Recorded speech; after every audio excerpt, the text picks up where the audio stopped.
The United States of America, a place where people like to disagree with each other. But one thing we all agree on is that this can be one spooky place. Journey with us to the Pacific Northwest. The Pacific Northwest has long been associated with tales of large, hairy hominids wandering the forests and mountains. These legends have persisted for centuries, with indigenous tribes recounting stories of wild men who lived in the deep wilderness. As Europeans settled in the region, these stories became intertwined with their own mythology, creating a lasting fascination with these mysterious creatures. In modern times, numerous sightings, photographs, and even purported DNA evidence have kept the legend of Bigfoot alive. In this episode, we will explore the history of Bigfoot in the Pacific Northwest, examining several anonymous first-person accounts sent in to us by you, our viewers. Account number 1. I never believed in monsters until I saw one with my own 2 eyes. It was a creepy night, and the road was empty. Only the sound of my tires rolling on the asphalt filled the air. But that silence was soon broken by a loud thud. I hit the brakes hard and came to a halt, and that's when I saw it.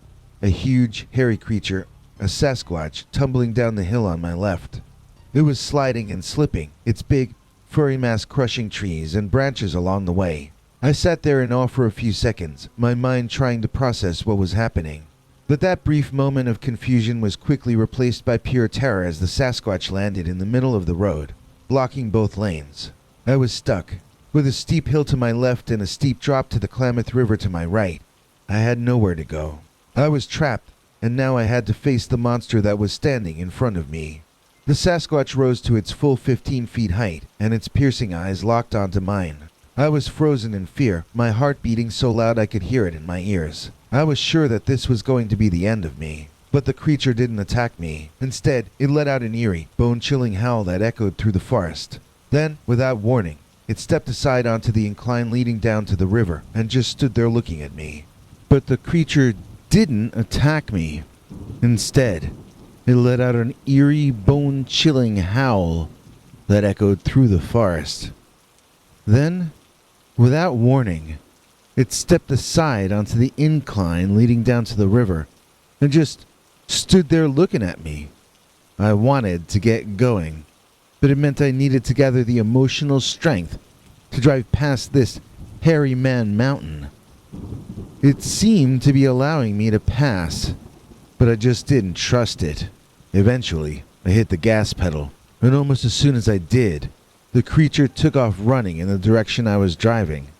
It kept pace with me, looking in my car windows as I sped up, and he even held his own when I got up around 50 miles an hour. But he proved to be mortal after all, and soon fell back behind me. Trust me, I didn't hit the brake again until I was back in a more heavily populated area.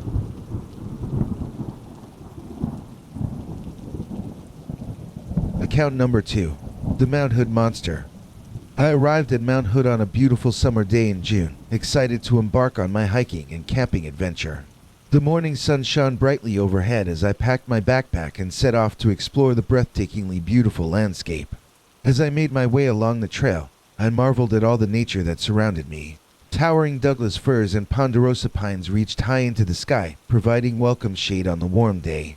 The ground was littered with colorful wildflowers, and I paused often to admire their beauty and snap a few pictures. A variety of wildlife also made appearances throughout the day. I spotted several species of birds, including a majestic bald eagle soaring overhead. Squirrels darted along the ground, and a curious deer stopped to watch me briefly before trotting off into the distance. I felt grateful to be able to witness these creatures in their natural habitat. As the day wore on, the weather began to change. The sky grew cloudy and a cool breeze picked up. I realized that the weather could turn quickly in the mountains, and I decided to look for a suitable spot to pitch my tent for the night. I settled on a patch of lush grass that offered a stunning view of the mountain. I quickly set up my tent and decided to forego making a fire, as it proved to be a hotter than usual night. As darkness fell, I crawled into my tent and tried to fall asleep to the sound of crickets chirping outside. I had just laid down in my tent, the heavy blanket of heat suffocating me, when I heard rustling outside. I assumed it was just a raccoon or maybe a deer, so I ignored it and closed my eyes again. But then I heard a sniffing noise. It was coming closer and getting louder. My heart began to race as I realized that this wasn't any normal creature. I tried to remain calm, but my body was trembling with fear. A shadow loomed over my unzipped tent, and I stuck my head outside to see what it was. A pair of glowing red eyes stared back down at me. I was paralyzed with fear as a huge, muscular Sasquatch looked down at me with a look of curiosity mixed with hunger. Its musky odor filled my nostrils, and its hot breath caused me to recoil in disgust. It seemed to be sizing me up, trying to decide if I was worth eating or not. I tried to scream, but my throat was constricted with fear. The creature leaned in closer, revealing its sharp fangs and gruesome features. Its eyes glinted with malevolent intelligence, daring me to make a move. As I lay there, helpless and defenseless, the creature retreated back into the darkness, disappearing into the shadows. But I felt as though it was coming back, so I began to pack up what I could inside the tent, and to get ready to leave. At the first light of dawn, I bolted out of there, leaving the tent where it was. Let the Bigfoot take it if he wanted. Account 3. I was driving on California Route 169 somewhere between Meta and Surgon up at the very northern point in the state when I had my one and only cryptid sighting. This was just a few miles due west of Bluff Creek, where that Paterson Gimlin Bigfoot footage was shot back in the 1960s. Of course, that's all wild country over there, with no roads leading from where I was to over there, but I think it must be easier for Bigfoot to travel through the underbrush than it is for any of us. It was a hot summer day when I decided to take a drive along California Route 169. I had heard about the dense forest vegetation that surrounded this route, and I was eager to see it for myself. Little did I know that this drive would turn out to be the most terrifying experience of my life. As I drove deeper into the thick forest, the greenery became so dense that it almost felt like I was driving through a tunnel. I could feel the shadow of the tall trees covering the ground beneath me. It was so eerie that I started to feel a bit uneasy. I put on some music. I still had an old school cassette tape deck and dashboard in those days, and I slammed in the Ramones album Rocket to Russia. It's hard to feel scared when that one is playing. Suddenly, out of nowhere, the most terrifying creature I had ever seen emerged from the foliage. It was a Sasquatch, a towering brown beast that was taller than any human I'd ever seen. The sight of it sent shivers down my spine. I slammed on the brakes and just sat there, staring. I froze in fear as the Sasquatch slowly approached my car. Its massive feet stomped the ground, causing the car to shake. I could hear its heavy breathing, and my heart started to race. I was trapped, and there was nowhere to go. The Sasquatch leaned down and peered through my car window with its glowing red eyes, and I could see the slobber dripping from its mouth. For a moment, I thought it was going to attack me. But then, something odd happened. The Sasquatch started to dance. Yes, dance. It started to move its arms around and jump up and down as if it were having the time of its life. I sat there, bewildered, watching this enormous creature dance like a child. It was so unexpected that I didn't know whether to laugh or cry. And then I realized he was reacting to the song blasting out of my car. For the record, it was Cretin Hop. When the song was over, the Sasquatch simply turned around and disappeared into the foliage as quickly as it had appeared. I sat there for a few moments, unsure of what had just happened, before finally gathering the courage to start driving again. As I drove away, my mind was racing with questions. What was that creature? Why did it dance like that? And most of all, if he was a West Coast monster, why did he go crazy for an East Coast band like the Ramones? I don't know the answer to these questions, but one thing is for sure. I never want to drive down Route 169 again, especially not during the summer, when the forest vegetation is at its thickest.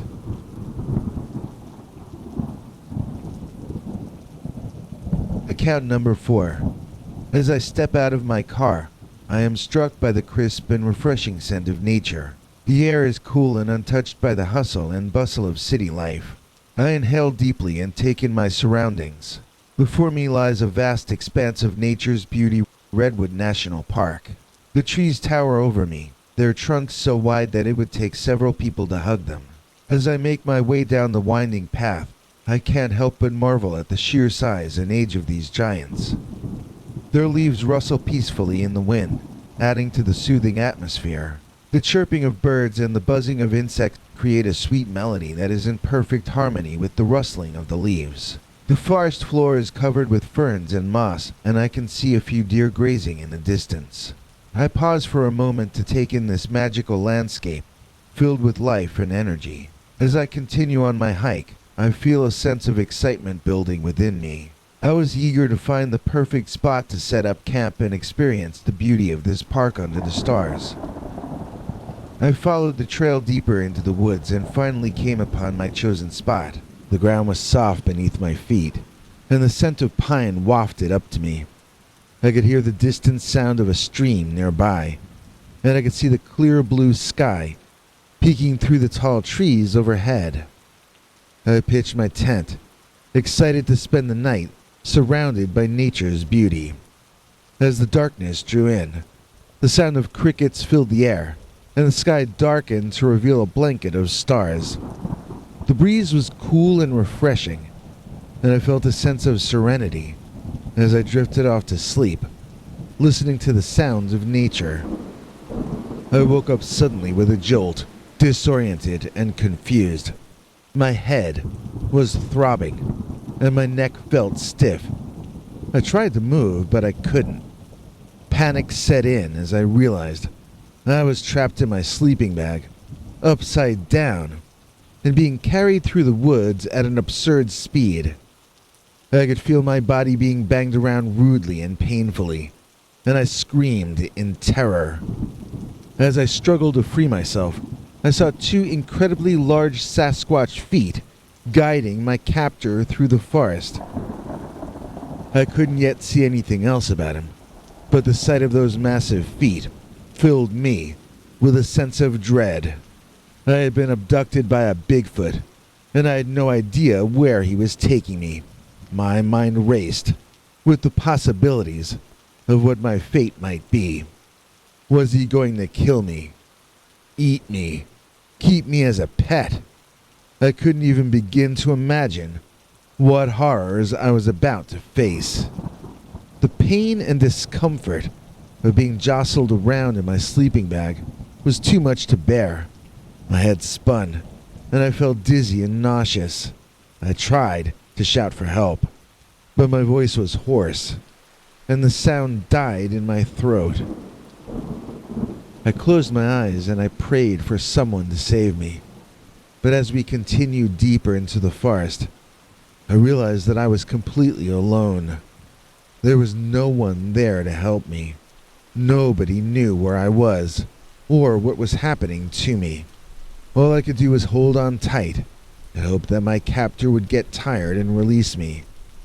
But as the hours went on, and the pain and discomfort grew more intense, I realized that escape was not an option. I was at the mercy of a Bigfoot, and my fate was in his massive, hairy hands. As fear and hopelessness took over, I began to resign myself to my fate. I was doomed to a life of terror and misery, trapped in an endless nightmare with no way out. And as we disappeared into the darkness of the forest, I knew that I would never be seen again. And then, the Squatch tripped over something in his way, and for a moment, he almost lost his balance. Somehow this loosened the opening on my sleeping bag. Since I was hanging upside down, I wondered what the chances were that I could wriggle my way out of the bag, using gravity to help me fall out of it. The Bigfoot was mainly holding onto the end of the bag by this point, although he did keep trying to hold on to my feet as well. I had no other options, so I went to work at the zipper, where it had begun to become loosened, and I hoped for the best. I heard someone shouting, someone human, and all at once, my abductor loosened his grip on my sleeping bag. I managed to crawl halfway out of it. When the point became moot, that squatch dropped me where I was and thundered off, and soon a forest ranger was by me, telling me he was going to get me medical attention. I was so relieved that I passed out right then. Well, needless to say, I declined to go public with this story, but it's always stayed on my mind. Enough years have passed that I would like to come forward with it, but my wife and kids say that the entire family will get cancelled if I do. So for now at least, I'm only going to give this story to you anonymously, and I hope you found it as entertaining as I found it harrowing. The end. I hope you liked that episode. If you did, please leave a thanks for Kathy Barrickman, who has been a member of this channel for 33 months now. Kathy's been having a hard time of it again lately with her health, so if you could include her in your prayers or kind thoughts, we'd sure appreciate it. She's a very special person, that's for sure. Now this next guy is not someone I can call a nice person at all. In fact, he isn't even a person. He's a fictional character, but he's got some important information for you anyhow. Tell him all about it, Hank.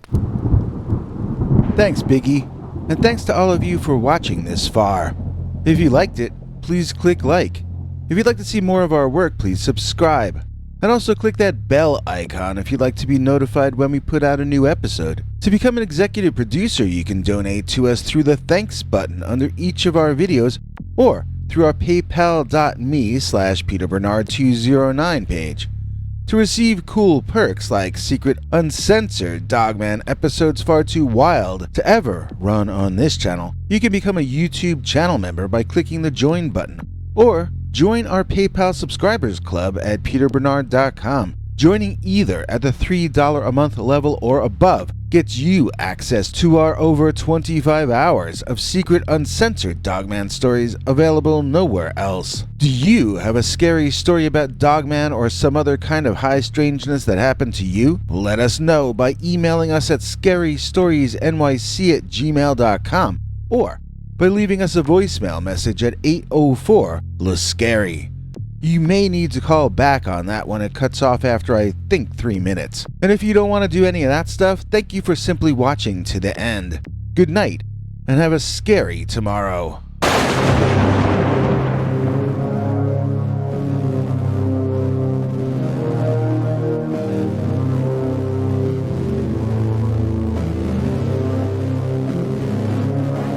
Come back for more scary stories.